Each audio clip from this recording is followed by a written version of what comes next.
They didn't run away. They were erased, sold, forgotten, and the church made sure of it. Section 1. There's a place in Pennsylvania that no one speaks of anymore. Not because it doesn't exist, but because what happened there would split the soul of any man who dared look too long. The Sacred Heart Orphanage once promised salvation. In reality, it was a hunting ground. Between 1862 and 1864, 54 children vanished. On record, it was as if they had never existed. No deaths, no transfers, no adoptions, just gone. But they weren't ghosts. They were flesh and blood. And the men who made them disappear wore robes, held crosses, and spoke with the voice of God. Tonight, I'm not just telling you a story. I'm taking you into the hidden machinery of American power. This isn't folklore. This is the slow drip of truth. Long buried, carefully sanitized, and locked behind holy doors. But the locks are rusted now, and you're holding the key. Before we go further, know this: once you understand how these institutions actually work, how they've always worked, there's no going back.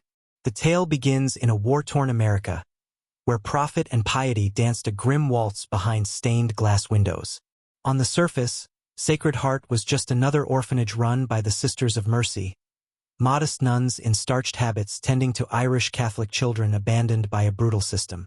But behind those gray wool uniforms and hollowed-out eyes, an economy was taking shape.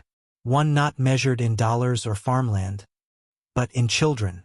You see, in the middle of the Civil War, labor wasn't just scarce, it was gold. Protestant farmers, hungry for hands to harvest their fields, were willing to pay for what the state would not provide. And into that hunger stepped a man of the cloth with the instincts of a butcher. Father Michael Brennan didn't wear a mask. He didn't need to. His confidence came from knowing that no one would dare question a man of God. Especially not in a land where Irish children were seen as lesser, disposable, useful. This isn't just about one priest, or even one orphanage. This is about the infrastructure of silence that surrounds power, and the children swallowed by it. You're already in. The descent has begun. Section 2. By the spring of 1862, Sacred Heart Orphanage was no longer simply a refuge. It had become a ledger in a grim marketplace. The sisters struggled under the weight of unpaid bills, dwindling donations, and the growing number of mouths to feed. Every creak of the ancient floorboards echoed the desperation of a war that devoured men and money alike. And yet, despite the prayers whispered in its chapel, the orphanage's fate was not to be saved by faith alone. Enter Father Michael Brennan. Ambitious, calculated, and utterly ruthless.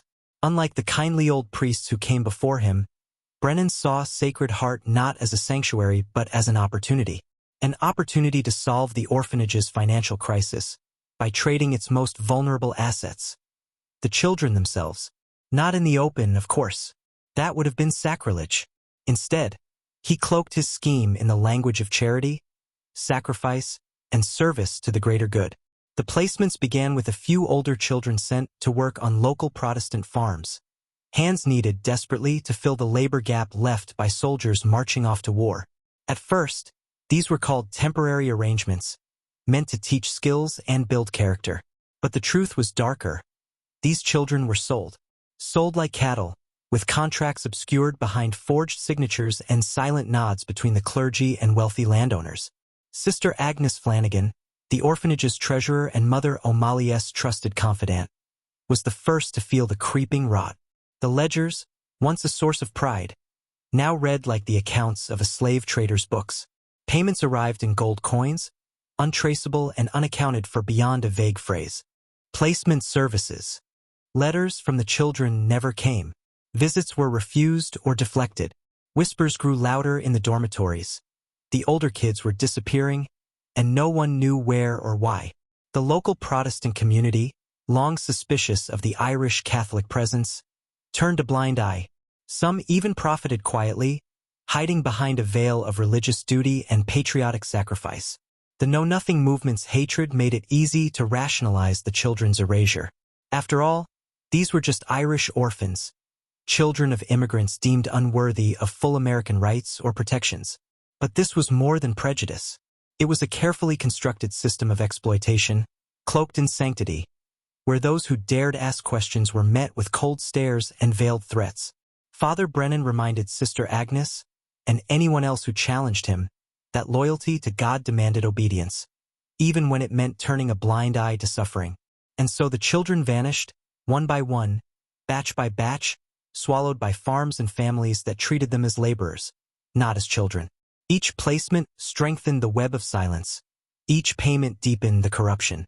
Behind the stained glass, the true cost of war was being paid in innocent lives. Halfway here, if you understand the stakes, comment below. The shadows hold the truth. The shadows hold the truth. This phrase isn't just a comment. It's a pledge to see what others won't, to join those who refuse to forget. Lock it in, because what comes next will strip away everything you thought you knew about faith, power, and sacrifice. Section 3. The year 1863 marked a turning point. The veil began to slip, revealing how deeply the rot had spread through the very heart of Sacred Heart. Father Brennan, emboldened by his initial success, pushed to expand the operation. No longer content with the handful of children disappearing each season, he envisioned a network spanning the entire region, Catholic orphanages funneling children into Protestant farms hungry for cheap labor. The war had created a market ripe for exploitation, and Brennan was poised to corner it. Sister Agnes' suspicions became unbearable. She began secretly documenting every placement. Names, ages, descriptions, the families who had taken the children. She interviewed recent arrivals from Philadelphia, desperate to connect dots between missing siblings and vanished friends. What she uncovered was a system so vast and entrenched, it defied belief. A human trafficking ring operating under the sanctified guise of charity and patriotism. This was not just about survival anymore. It was about power. Who controlled the children controlled the future. The church had wrapped itself in holy garments while selling its most vulnerable into bondage. Protestant families paid handsomely for children who would toil long hours in fields and barns. Denied letters home, stripped of identities, erased from history. The local newspapers remained silent, or when they dared to mention the orphanage, it was only to praise its noble work. But inside the orphanage, the impact was crushing. The children still there felt the weight of fear like a living thing. The older ones watched younger siblings with wide, haunted eyes, knowing what awaited them. Little Mary Catherine Donovan, just 10 years old, was gripped by nightmares so vivid she woke screaming for Margaret, her missing friend. "They're not coming back, are they?" she whispered to Sister Agnes. The question echoed in every dark corner, because deep down, even the nuns feared the answer. The war raged on, but the real battle was fought in silence, behind stone walls, beneath prayers, in the cold eyes of those who trafficked innocence for profit. Bishop Francis Kendrick of Philadelphia arrived in March 1863 for what was meant to be a routine inspection. But Sister Agnes knew better. The man's visit signaled a reckoning, one that could shatter the carefully crafted lies or bury them deeper still. The machinery of institutional manipulation was vast and merciless. Letters exchanged between Mother O'Malley and the bishop hinted at knowledge, complicity, and perhaps even approval. After all, what is a soul worth when weighed against the survival of the institution? When the children became currency, morality was sacrificed on the altar of expediency. This is the true horror of Sacred Heart. Not that children disappeared, but that those sworn to protect them chose to sell them. That a faith that preached compassion became the architect of cruelty. That history forgot them not by accident but by design. If you're still with me, ready to stare into this abyss, repeat this below again. The shadows hold the truth. The shadows hold the truth. Lock it deeper now, because as we go further, the walls close in, and the truth reveals the darkest face of institutional betrayal. You've crossed the threshold. There's no turning back. Section 4. By mid-1863, the cracks in the facade began to widen. Bishop Kendrick's visit was no mere formality. It was a calculated inspection to root out scandal, or to ensure its concealment. Sacred Heart sisters knew their lives, their vows, and their reputations hung in the balance. But beneath polite smiles and scripted prayers, fear thrummed like a heartbeat in the stone corridors. Father Brennan remained unshaken. His charm was armor against suspicion, his smile a blade against dissent. He spun a narrative of sacrifice, children, serving their country, learning valuable skills, answering a higher calling. The truth was far darker. These children became invisible laborers, stripped of identity and hope, trapped in Protestant households that refused contact, letters, or visits. Once sent away, the door slammed shut. Sister Agnes found herself isolated. Her calls for transparency were met with icy rebukes and veiled threats. Loyalty to the church requires faith beyond questioning. Mother O'Malley reminded her, "We serve God by trusting those He has placed above us." But Agnes's conscience wouldn't rest. She was tethered not to blind obedience, but to the innocent faces she'd failed to protect. And so she took a dangerous path, secretly reaching out to families of missing children, probing Protestant farms under the guise of goodwill, piecing together a web of silence and lies. The answers she uncovered were chilling. Children forced to work beyond their strength, beaten for disobedience, starved of kindness. Some had even died quietly, their deaths erased from all records. The psychological manipulation extended beyond the orphanage. The children left behind learned fear early. They whispered of the vanishing, the taking. Each birthday, each milestone wasn't cause for joy but dread, because it meant they might be next. Trust was broken. Faith twisted into a tool of control. Innocence corroded. This was institutional betrayal on a scale that challenges belief. A church that promised sanctuary became a system of trafficking. A nation fighting for freedom allowed innocence to be bartered. And the men who called themselves shepherds became dealers in souls. But why? Why would faith, meant to uplift, sink so low? Because power demands sacrifice. Because corruption roots itself in desperation. Because the machinery of control is built on silence, complicity, and fear. Now, as you sit here absorbing this truth, understand this is not just a story of the past. It is a warning to the present. Power unchecked always devours the vulnerable. Institutions cloaked in righteousness can mask the vilest crimes. The path ahead will dig deeper into who benefited, who remained silent, and how this dark history shaped generations. Are you ready to see the full extent? If you are, comment once more below. The shadows hold the truth. The shadows hold the truth. The shadows hold the truth. This is your commitment to look unflinchingly into the darkness, to become the rare few who see clearly when others look away. Because from this point on, the story grows darker, and the consequences far more profound. Section 5.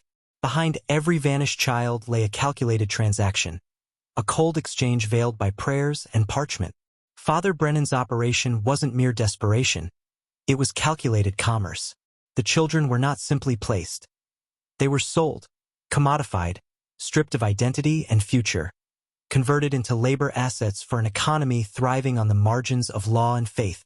Brennan's network extended beyond Sacred Heart, pulling children from other Catholic institutions and funneling them into Protestant farms across Pennsylvania and even into neighboring states. Each child was inspected, evaluated, and assigned a value based on age, strength, and skills. Letters between Brennan and wealthy farm owners reveal an unspoken pact. The children were a source of cheap, pliable labor, exempt from the protections afforded to adults or even legal apprentices. This was institutional exploitation in its rawest form. The Catholic Church, desperate for funds, tacitly endorsed the trade. Protestant farmers, eager to maintain productivity despite the war's draining toll, eagerly paid handsomely for a workforce they didn't have to fully support or feed. And the children? They became invisible commodities, disappearing into barns, fields, and back rooms where no one outside knew their names or their fate. Sister Agnes's secret ledger exposed an undeniable truth. Sacred Heart's survival was built on the backs of these lost children. The money coming in labeled placement services was a cover for human trafficking, disguised under the sanctity of religious charity. This system thrived because no one outside the orphanage had the full picture. Publicly, the orphanage was praised for finding homes for older children. Privately, it was a factory of loss and betrayal, and the psychological toll on the children still inside was devastating. The constant whisper of who was next cast a shadow over every day. The older ones, once full of hope, became hollowed-out ghosts, watching siblings vanish and fearing the same fate. Their faith was twisted into obedience, their innocence shattered. Trust, once given freely, was now a weapon used against them. But the most chilling part of this story is the silence. The willful blindness of communities, clergy, and families who chose comfort and profit over justice. They understood what was happening, yet allowed the machinery to grind on unchecked. Because in a system built on power and control, truth is a threat. You've made it this far. You see what others refuse to acknowledge. To affirm your place among those who seek forbidden knowledge, comment below again. The shadows hold the truth. The shadows hold the truth. This is no mere phrase, it is a covenant, a recognition that to know is to carry a burden few can bear. Prepare yourself. The coming sections will expose the faces behind the silence, the webs of complicity, and the long shadows cast by these lost children. A darkness that stretches beyond the orphanage walls and haunts American history itself. Section 6. The name Father Michael Brennan was whispered with a mix of fear and grudging respect by those who knew the true scale of his operation. To the public, he was a devoted priest. Ambitious, yes, but working tirelessly to save an orphanage teetering on collapse. Behind closed doors, he was the architect of a dark enterprise, wielding his position like a weapon against those who questioned him. Letters uncovered decades later reveal his cold pragmatism. Children were assets, and their placements necessary sacrifices for the greater good of the church. The church's hierarchy, embroiled in politics and survival during the Civil War, turned a blind eye, preferring silence to scandal.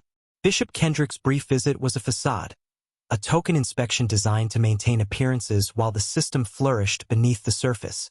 The children sold to Protestant farms were forced into brutal conditions. They were denied education, subjected to hard labor, punished for speaking their native language or clinging to their faith. Some attempted escape. Most were returned in chains or worse. No one kept track of these children's true fates. Deaths were hidden, disappearances ignored. Their very existence was erased, replaced by silence. Sister Agnes, burdened by her conscience, became a lone sentinel for the forgotten. Her secret ledger, detailing every child sold, was her act of rebellion. But she was powerless against the machinery of the church and the complicity of the community.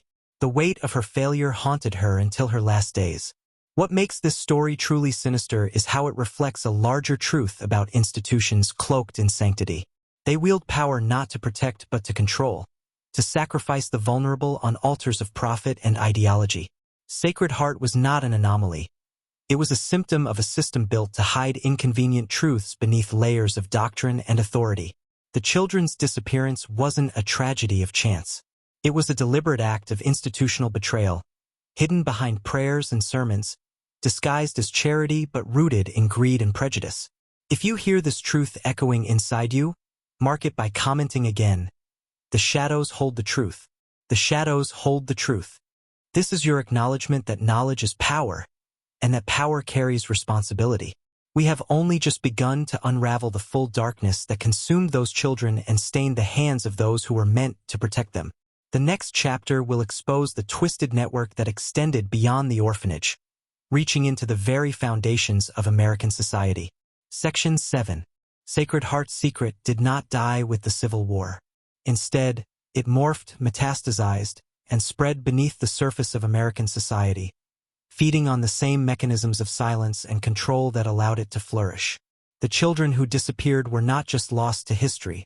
They became the invisible pillars supporting an unspoken economy of exploitation and institutional corruption.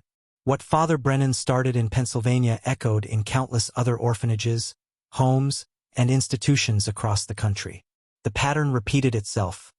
Vulnerable children used as currency, hidden by layers of bureaucracy, protected by the sacred veil of religion and state authority. It was a system designed to break spirits and erase identities while maintaining the illusion of care. Families in nearby towns whispered rumors but feared reprisal. Communities looked away, and the press, controlled or complicit, never dared to pry. The church wielded its power not only through faith but through social influence, legal intimidation, and a network of silent enforcers. Whistleblowers were silenced, marginalized, or disappeared themselves. Psychological control extended beyond physical abuse. The children were conditioned to obedience, taught that their suffering was divine will, their silence sacred. Fear was weaponized, guilt embedded deep in their souls. This wasn't just labor, it was a mechanism to keep the system running, to ensure that no cracks would surface. Yet, beneath the despair, there were flickers of resistance. Secret letters, hidden testimonies, coded messages passed between children and sympathetic outsiders. But these were rare, dangerous acts of defiance against a machine built to consume hope. Understand this. The shadows you see cast by Sacred Heart stretch long and far. They touch the roots of institutional power in America, where corruption hides behind ceremony and exploitation masquerades as salvation. Now that you've journeyed deeper, understand the significance of your witness. You stand at the edge of a truth so heavy that most will recoil or dismiss it. But you don't have that luxury. If you're ready to carry this knowledge forward, comment again. The shadows hold the truth. The shadows hold the truth. Seal your identity in this awakening. What comes next will reveal the human faces behind the silence. Those who profited, those who protected, and those who paid the highest price. The story will get darker, the stakes higher. Are you ready? Because the truth is not just history, it is a warning and a call to action. Section 8. The human faces behind this grim enterprise are a mirror into the depths of institutional corruption. Father Brennan wasn't acting alone. He was the visible hand of a vast network of powerful men and women who profited from this trade. Wealthy Protestant landowners, who shielded their true activities behind the veneer of wartime necessity and religious morality. Catholic officials who chose silence, their ambition outweighing conscience. Local politicians who looked the other way for favors and votes. At the center of this web were the children, erased from records, stripped of names, trapped in invisible bondage. Many never survived the brutal labor and neglect. Some became ghosts wandering forgotten farms, their stories never told. The very idea of home became a cruel joke, their childhood stolen under the guise of salvation. The scandal wasn't merely about lost children. It was about the corruption of faith, the betrayal of innocence, and the commodification of human life in the name of institutional survival. Sacred Heart became a symbol of how easily sacred institutions can be twisted into tools of power and oppression. Psychological control was woven tightly into the fabric of the orphanage's culture. The children learned early that obedience was survival, silence was safety, and trust was dangerous. The trauma inflicted on these children echoed across generations, leaving scars that history tried desperately to forget. But this dark chapter offers a vital lesson. Institutions, no matter how holy their facade, must be held accountable. Power without transparency breeds abuse. Faith without justice becomes tyranny. You have been shown truths hidden in plain sight, truths that challenge belief and comfort. If you stand ready to carry this burden, repeat once more, the shadows hold the truth. The shadows hold the truth. This affirmation is not just words. It is the key to your awakening, the symbol of your refusal to forget or ignore. Because the story continues, and the final chapters will demand more than knowledge. They will demand courage. Prepare yourself. The abyss stares back, and only the brave will walk through unbroken. Section 9.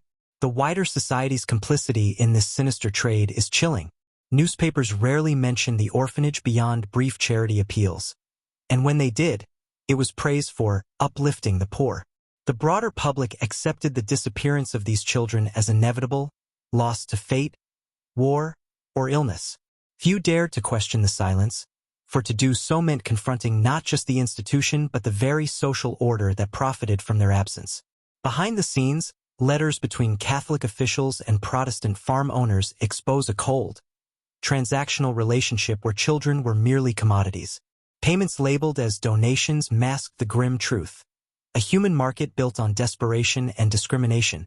Protestant families' demand was fueled by labor shortages and a preference for cheap, controllable workers, children who could be forced into submission without the rights of adults. The church, desperate to maintain its image and survive financially, chose expediency over ethics. Bishop Kendrick's visit was a facade, a shield to deflect scrutiny. The hierarchy protected Brennan's operation, tacitly endorsing the trafficking as a necessary evil during wartime. The price paid was the lost innocence of dozens of children, their names wiped from existence. Psychologically, the orphanage became a crucible of fear. Remaining children learned early the stakes. Obedience was their only shield against being next. Whispers of vanished friends became legends, warning signs to obey silently and accept their fate. Faith was weaponized. Prayers became tools of control, and obedience became submission to an institution that no longer served them. You are now a keeper of forbidden knowledge, standing apart from those who accept comforting lies. To affirm this transformation, comment below. The shadows hold the truth. The shadows hold the truth. Say it not for me, but for yourself. It is the phrase that binds you to this hidden reality. What awaits next is a descent into the darkest corners of institutional complicity, where power, greed, and faith intersect to sacrifice the vulnerable. Are you ready to see the full scale of this conspiracy? Because once seen, it cannot be unseen. Section 10. The truth about Sacred Heart Orphanage is a portal into a far broader American tragedy, one that few dare confront. This wasn't an isolated atrocity confined to one building or one group of children. It was part of a sprawling system of exploitation, where institutions cloaked in piety colluded with societal forces to control, manipulate, and profit from the most vulnerable. The Civil War created chaos, an upheaval in labor, population, and morality. But chaos also breeds opportunity. Father Brennan's network thrived in this vacuum, exploiting fears, prejudices, and desperation.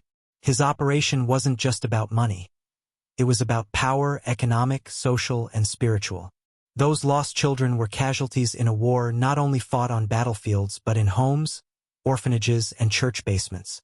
Their disappearance was a calculated erasure, a deliberate silencing of lives inconvenient to powerful interests.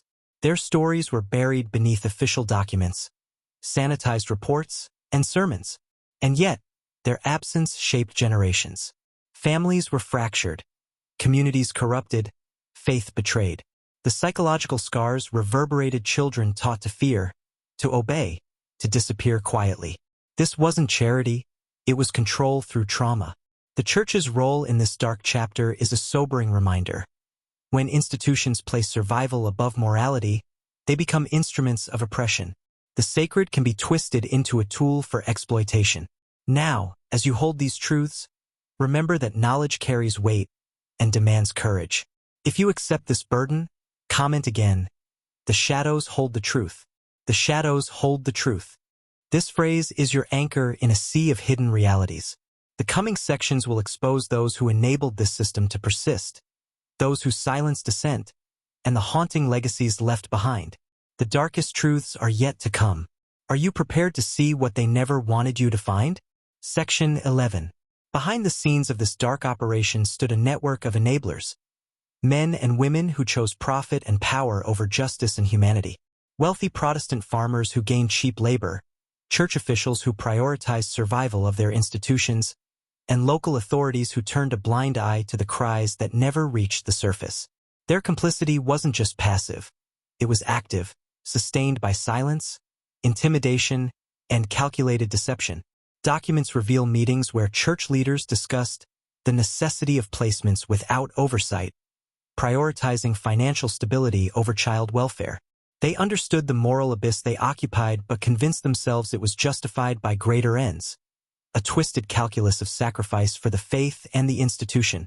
This system's survival depended on erasing the children's identities. No letters, no visits, no records.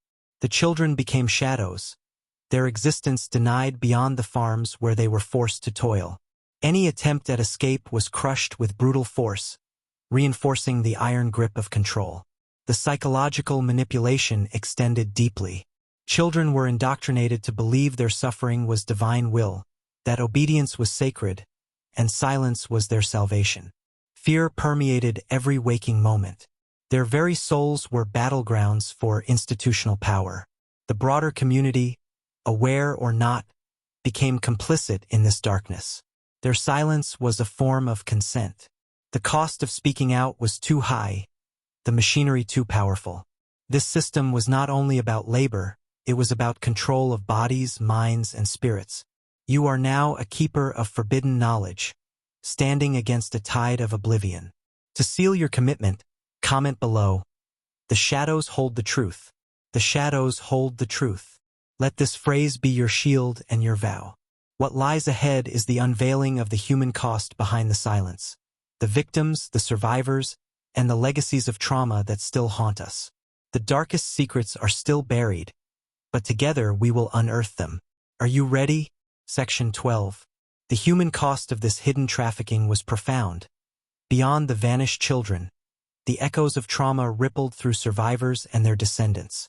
Those few who escaped the farms carried scars, physical, emotional, spiritual, that shaped their lives forever. Their stories, whispered through generations, reveal lives marked by loss, silence, and a haunting sense of invisibility. Many survivors struggled with fractured identities, abandoned by the very institutions meant to protect them. Some found solace in faith, twisted though it had become. Others turned away in anger and despair. The trauma was compounded by societal rejection. These children were othered not only by their religious heritage but by their status as orphans and forced laborers. Mental health, a concept barely understood at the time, was ignored entirely. The psychological wounds, PTSD, depression, anxiety, went untreated, hidden behind stoic facades and forced obedience.